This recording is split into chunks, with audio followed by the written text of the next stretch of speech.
Have you ever, when you were a kid, played Clue, and then at the end, the culprit was the pate in the kitchen? Well, me neither.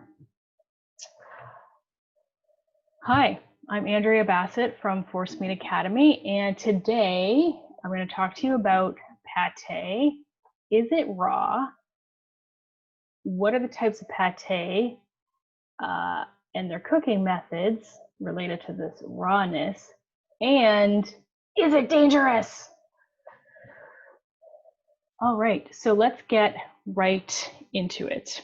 But before we get into like the dangers of pates and whether it will have you and your guests running to the toilet, your toilet, let's talk about what type of pates I'm talking about. So let me just share my screen over with you. I'm gonna go over here. This is where I want to go.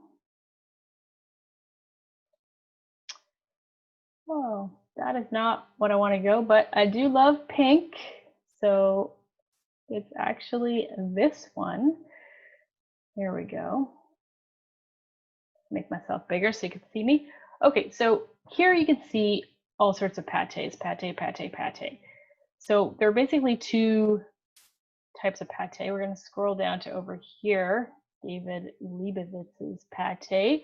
So I'm just going to, for the purpose of the video, call this liver pate. So this is the type of pate that you cook on the stove, you blend it up, and then you put it into a pretty dish like this, cover it with some jelly or some fat like schmaltz or butter, but I think that gets a bit hard, or some bacon fat.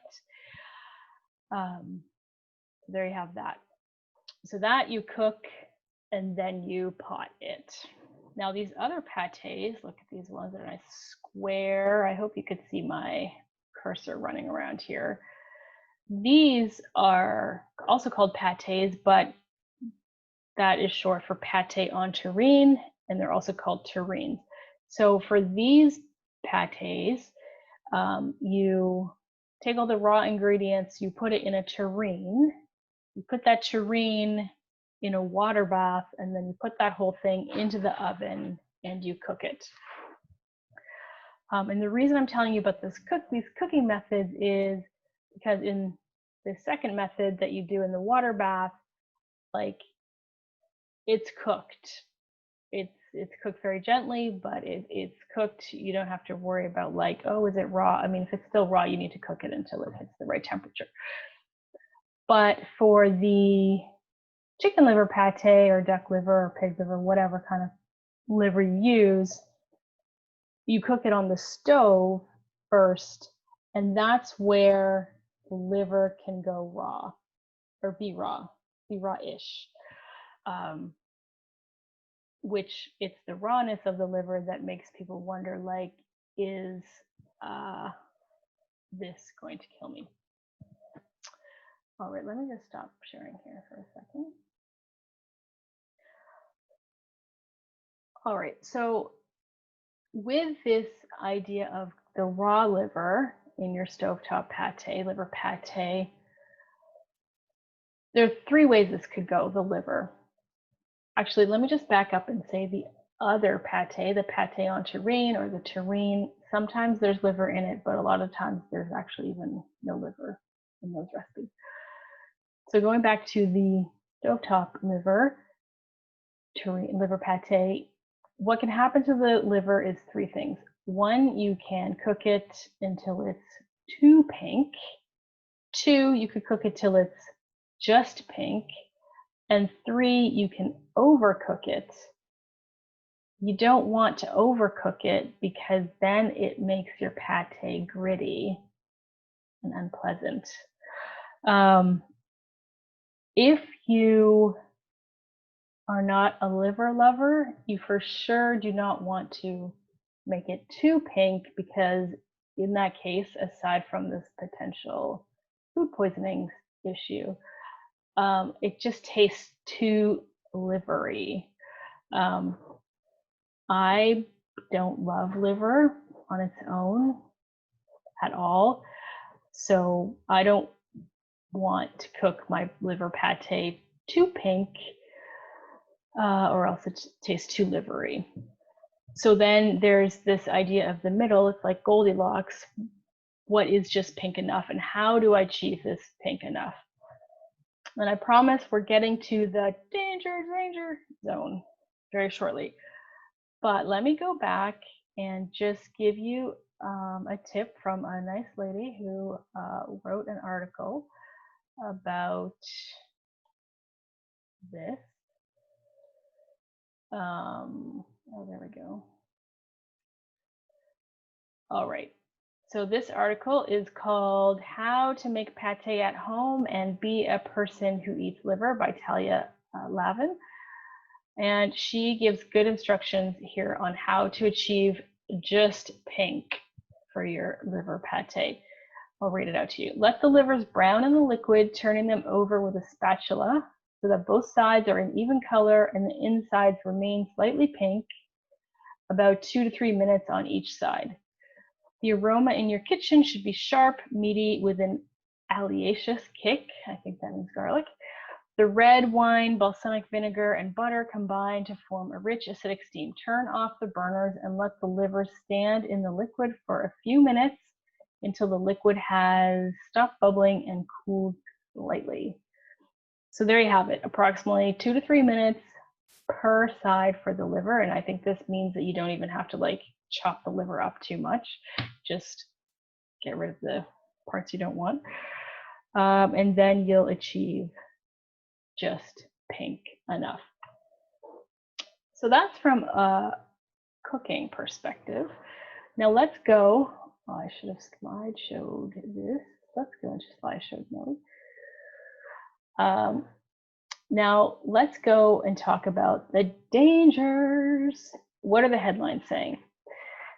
Now, I didn't know about this food poisoning stuff and pate until I was researching an article about like, is liver raw or is pate raw?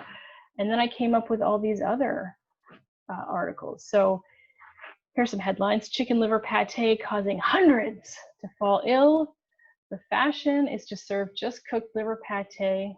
Oops, the fashion to serve just cooked liver pate is causing hundreds of people to fall ill with food poisoning every year, public health officials warn today.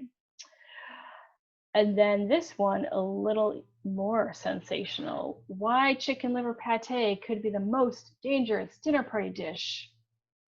Rates of food poisoning soar due to undercooking trend. So this one's saying that they're linking chicken livers to the Campylobacter bacteria. I hope I'm saying that right. I went over to dictionary.com to get like the pronunciation guide, but the verbal one, but they did not have one of those for that. So my apologies. And then another bit of news here. The reported rates of listeria in sliced beef, turkey, chicken, ham, and pate range from 0 to 6%. So we could be dealing with, because of the livers, the Campylobacter bacteria or the listeria. I believe the Campylobacter bacteria, if you cook them enough, then that solves that. However, listeria, it's really tough. I think it's a bacteria. It's a really tough thing, and it does not care about heat. All right, so let me just go back, stop sharing here. So there you have it. And at the end of the video, I'm going to link to the article where you can check all these sources for yourself. Don't believe me, just, you know, you got to check these for yourself. So there is evidence that undercooking pate could lead to food poisoning. You probably don't want that for yourself or your dinner guests. A few things that you can do at home are like, you know, keep your kitchen clean, you know, wash your hands, and with the pate, when you make it, like, don't let it sit around. so eat it pretty quickly. Some folks say like your liver pate will keep in the fridge for like 3 or 4 days. Other folks say up to 10 days once it's been cracked open. Now what I like to do is, for the stovetop pate, I like to make it and then put it into smaller jars. So either like a 1 cup mason jar, wide mouth mason jar, it's about that big, or you can do the little tiny mason jars. I think they're half a cup with a regular mouth size. And I put 1 or 2 in the fridge, and then the rest I put in the freezer. Some people say that pate doesn't freeze well, but I find this type of stovetop pate freezes pretty good. I've never had any trouble with it. And then that way you're not under pressure to like eat 2 pounds of pate in 3 to 4 days. And if you can't eat this much pate in 3 to 4 days, well, forgive me, but you're not trying hard enough because it's delicious. All right, so that's about all I have to say for pate. Like, if you love pate, then you're probably going to take the risks. And if you don't love pate, you probably won't. So I appreciate you watching this video. If you did like the video, please push the like button. I think it's down there. If you'd like to see more of these videos, then hit subscribe. I'd love for you to come back and see more. And if you want to have a look at the sources, because I have the sources of the articles and then a couple other sources like from Healthline and like health agencies about this food poisoning stuff. If you want to see those for yourself, then just head on over to my site on the article, and they're all linked there. And I'll put that downstairs in the show notes. And that's all for now. Thanks so much for watching, and may your liver pate always be just pink enough. Okay, bye. Oh, it's not ending. Okay, bye. Still not ending. Okay, bye for real this time. Okay.